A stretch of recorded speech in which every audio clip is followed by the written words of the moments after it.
নমস্কার। আমার ঈশ্বর বাঁচাবেন চ্যানেলের প্রিয়জনেরা, আমি বলছি কি অর্থনৈতিক অবস্থাটা চাঙ্গা হয়ে যাবে। চাঙ্গা করে নিন। যেমন হচ্ছে অর্থনৈতিক অবস্থা চাঙ্গা করতে কি করতে হবে?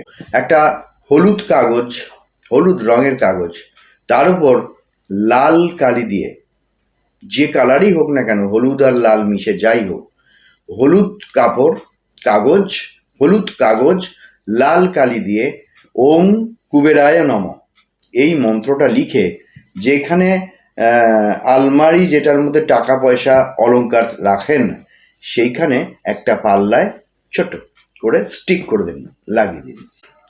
দেখুন, টাকা পয়সা যে নাড়াচাড়া করা হয়, সেটা আলমারিটা দক্ষিণ এবং পশ্চিম এই রকম একটা কোণে যদি রাখা হয়, ধরলাম এটা দক্ষিণ, এটা পশ্চিম, এই কোণে, কোণে অর্থাৎ পশ্চিমের দেয়াল ঘেঁষেই হোক আর দক্ষিণের দেয়াল ঘেঁষেই হোক, ওটা তো একটা দক্ষিণ পশ্চিম পাচ্ছে। তাহলে দেখবেন অর্থ যে একদম মানে কিছুতেই আটকানো যাচ্ছে না, জলের স্রোতের মতো বেরিয়ে যাচ্ছে, যেটা হওয়ার কথা না। একটা বিপদ ঝট করে ছোটোখাটো এসে পড়লো, কারণ না হোক, এরকম হয়। এই জ্বর জারি এটা ওটা যেন ছেড়েই যাচ্ছে না, একটা রোগ ভোগ, একটা ব্যয়, এতে ব্যয় করতে হবে, ওতে ব্যয় করতে হবে, এইগুলো কিন্তু একদম বেশ বন্ধ হয়ে যাবে, টাইট হয়ে যাবে। এরপরে যেটা বলছি সেটা হচ্ছে বাড়ির বাড়ির যে প্রধান দরজাটা, ফ্ল্যাট বলুন বাড়ি বলুন, সে আপনি ভাড়া বাড়িতেই থাকেন, ভাড়া ফ্ল্যাটেই থাকেন বা নিজস্ব হোক, তার যে প্রধান দরজা যেটা দিয়ে প্রবেশ করি আমরা, বাহির হই, সেই দরজাটা কিন্তু কিছুতেই ময়লা করতে দেবেন না। কেন, ওটাই কিন্তু ঈশ্বর আগমন, অর্থাগমন এবং মা লক্ষ্মী আগমনের ওটা শ্রেষ্ঠ শ্রেষ্ঠ স্থান কিন্তু ওইটাই। সেই জন্যে প্রবেশদ্বারে যদি দেখেন ধুলোর প্রলেপ জমেছে, বা হয়তো ঝুল, বা দেখা যাচ্ছে ছোট ছোট কিছু মাকড়সা, একদম পরিষ্কার করে দেবেন। এইটা রাখতে হবে। আর একটা বলছে অর্থাগমের জন্য খুব ভালো কাজ দেয়, যেটা হচ্ছে বাড়ির উত্তর এবং পশ্চিম কোণে যদি একটা ছোট অ্যাকোয়ারিয়াম, গোল অ্যাকোয়ারিয়াম বা একটা বোল, এতে কিছু রঙিন মাছ রাখা যায়। তো জীবন্ত প্রাণী যদি উত্তর পশ্চিম কোণে রাখা হয়, তার দ্বারা সংসারের উন্নতি হয় এবং অর্থাগম হয়।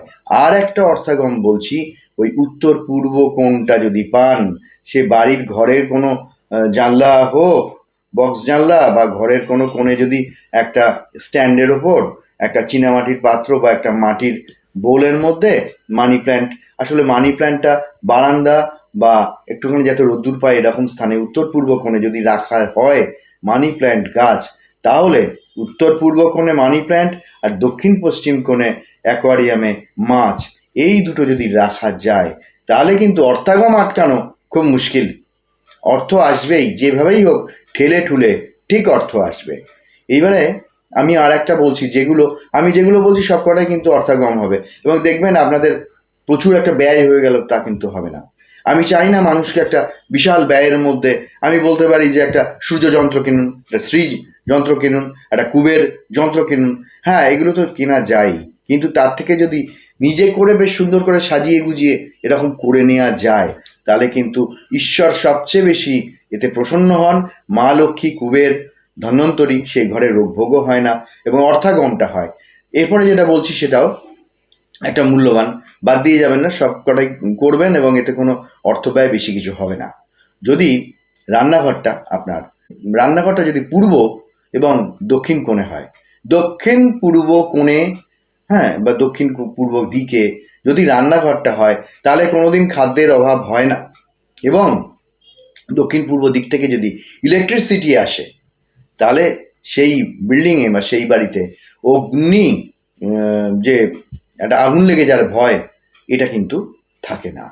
তা যদি সকলেরই তো হতে পারে না যে দক্ষিণ পূর্ব কোণে রান্নাঘর বা ওইদিকে রান্নাঘর, এটা হওয়া সম্ভব না। তাহলে এর বিকল্প আমি বলে দিচ্ছি, যে একটা পরিষ্কার একটা হলুদ কাপড়ের মধ্যে আপনি গোটা জিরে, গোটা ধনে, গোটা শুকনো হলুদ, তারপরে দারচিনি, মৌরি, এলাচ, মেথি, কালো জিরে, মানে আমাদের সংসারের রান্নার ফোড়ন হিসেবে রান্নায় দেয়া হয় এই উপকরণ হিসেবে লবঙ্গ, এইগুলো পরপর এইগুলোই পুঁটলির মধ্যে দেবেন, দিয়ে সুন্দর করে একটা লাল সুতো দিয়ে মোটা হোক সরু বেঁধে দেবেন পুঁটলিটা দিয়ে। এইবার আপনি বাড়ির দক্ষিণ পূর্ব কোণ হোক, দক্ষিণ দিক ঘেঁষে হোক, পূর্ব দেয়ালে হোক, এমন স্থানে ঝুলিয়ে দিন। 10 জন দেখুক, কিন্তু কি কারণে সেটা না জানানোই ভালো। বা কোনো আলমারির পেছনেও সেখানেও ঝুলিয়ে দিতে পারেন, যাতে কেউ যত এই সমস্ত জিনিস না দেখে তত ভালো। এতে হবে কি, আপনার ভাঁড়ারে কোনোদিন টান পড়বে না, আপনার খাদ্যাভাবও হবে না। এবং সব থেকে আর একটা জিনিস হয়, একান্নবর্তী পরিবার সহজে ভাঙে না, স্বামী স্ত্রী সন্তানের পরিবার অবনিবনা কোনোদিন হয় না। এইটার একটা বিরাট গুণ আছে, এটাতে এমন কিছু ব্যয় হবে না, কিন্তু তার থেকেও বেশি আয় করিয়ে দেবে, অর্থাগম হবে। এবারে আমি আর একটা পয়েন্ট আপনাদেরকে বলছি, সেটা হলো, দেখবেন বাড়িতে টপ টপ করে জল পড়ে যাচ্ছে, বা কোনো একটা পাইপ দিয়ে সমানে লিক হয়ে জল পড়ে যাচ্ছে, এটা একদম হতে দেবেন না। জল যখন পড়ে যাবে এরকম হবে, তার মানে বুঝবেন যে আপনার অর্থ ব্যয়ও ওরকম হবে। ওটাকে সারিয়ে ফেলুন, দেখবেন যে অর্থ ব্যয়টা সত্যিই আগের মতো হয় না। আগে যেন আয় উপার্জনের সঙ্গে সঙ্গতি রাখা যাচ্ছিল না, সেটা হয় না। আর একটা হয় কি, যদি জল এরকম পড়ে যায়, পরিবারে অশান্তি থাকে, বাইরের লোকের সঙ্গে অশান্তি থাকে, উন্নতি হওয়ার সম্ভাবনাগুলো চলে যায়। জল হচ্ছে পঞ্চভূতের পঞ্চদেবতার আর একটা অংশ, আর একটা দেবতা হচ্ছে জল। জল না হলে কিন্তু মানুষ বাঁচতে পারে না। আর সর্বাপেক্ষা অধিক হচ্ছে জল অপচয়, মানে অর্থ ব্যয় হয়ে যাবেই, আর অবনিবনা হবে, গন্ডগোল হবে বাইরের ভেতরের লোকের সঙ্গে। কোনোদিন লক্ষ্মী স্টে করবে না, মা লক্ষ্মী স্টে করবেন না, সেই জন্যে জলটাকে বন্ধ করবেন। এছাড়া আমি আর দু একটা কথা বলে এই ভিডিওটা শেষ করব। আর একটা কথা যেটা বলছি সেটা হচ্ছে যে আমাদের দেখবেন আপনি উপার্জন ভালোই করেন, সব কিছুই করেন, কিন্তু কখনো কখনো যেন কেমন হয়ে যাচ্ছে, আটকে যাচ্ছে, এবং যতই উপার্জন করুন না কেন ব্যয় হয়ে যাচ্ছে। কিছু তো জমাতেও পারলাম না, সেভিংসও কিছু হলো না। যখনই কোনো কিছু করতে যাই, কোনোখানে বেড়াতে যাই, দেখি অর্থাগম আর হয় না, মানে সেই সংকুলানটা হয় না অর্থের। এটার জন্যে আমি একটা ভালো কথা বলছি। দেখুন, জমির গন্ডগোল থাকতে পারে, বাড়ির গন্ডগোল থাকতে পারে, কেনা বাড়ি অন্যের থেকে কিনেছেন, সেখানে কিছু বাস্তু দোষ থাকতে পারে। তো এই জন্যে এইটা আপনারা নিজেরাই সহজে কাটিয়ে দিতে পারবেন। সেটা হচ্ছে আপনি একটা পিচবোর্ড এরকম, সে পিচবোর্ডটা ওরকম সাদা একটা কাগজে মুড়ে নিন, নিয়ে এটা ঝোলানোরও একটা ব্যবস্থা করবেন। সুন্দর হাতের লেখায় লাল কালি দিয়ে ওম শ্রী শ্রী বাস্তুদেবাই নমঃ এটা লিখবেন। লিখে ঘরের ডাইনিংয়ে টাঙিয়ে দিন, মানে সব মানুষের পরিবারের সকলেরই চোখে পড়ছে। বাইরের মানুষ যদি কেউ এন্ট্রি নিলেন, ওটা দেখলেন, বলে ও বাস্তুদেবের এটা মন্ত্রটা, ও এটা মন্ত্র। তার থেকে আপনার থেকে যদি প্রচারও হয়, যত আপনার প্রচার হবে এই মন্ত্র, তত জানবেন আপনি মানুষের হিত করছেন, এবং বাস্তু দেবতা তত ঘরে স্থান পাবেন।